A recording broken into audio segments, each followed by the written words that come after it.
Mamuchi, buenos días. Eh, Mija, ya era la hora que me llamaste, ya yo estaba en el quinto sueño. Tienes que recordar che sono 6 ore di differenza. Ciao mamma, come stai? Come va a casa? Tutto bene? Mi dispiace che non ci riusciamo a sentire tanto a volte, a chiamare, però è un po' complicato con gli orari. Sono qui in metro, sto bevendo la metro per tornare a casa. Guarda, non puoi capire quanti turisti ci sono, è pieno, però ormai sono abituata. Nada, ayer todo bien.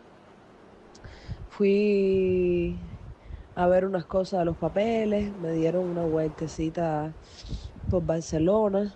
Es súper linda esta ciudad. Pardon, je suis vraiment désolée, j'ai pas répondu. Je profite toujours de ce moment pendant que je rentre à la maison au métro parce que sinon j'ai pas le temps. Dans cette ville, tu sais, tout est frénétique. Je suppose que je commence à en faire partie, quoi.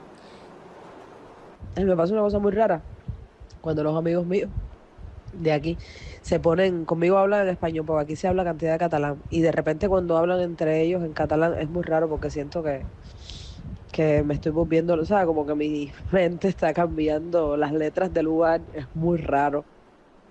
J'aimerais tellement pouvoir vous voir. La vérité, c'est qu'ici, tous mes amis sont les amis de Laura et c'est difficile de se sentir chez soi parfois. J'espère qu'avec le temps, tout ira mieux et j'aurai plus de temps pour vous parler. Y eso, mami, ahora me iban a llevar a la Plaza España y comeremos en algún lugar, creo. Te voy a ir contando, te voy mandando foticos. E niente, dai, magari questo fine settimana ci sentiamo meglio, che sono più libera, non ho lezione e magari ti chiamo, così saluto anche la nonna. Te extraño mucho, los amo mucho, dale un besito a mi papá. Eh, y eso, te voy mandando fotos, love you. Et ne vous inquiétez pas, pour moi, je vais super bien. Et faites-leur un gros câlin à papa et à maman, d'accord? Bisous.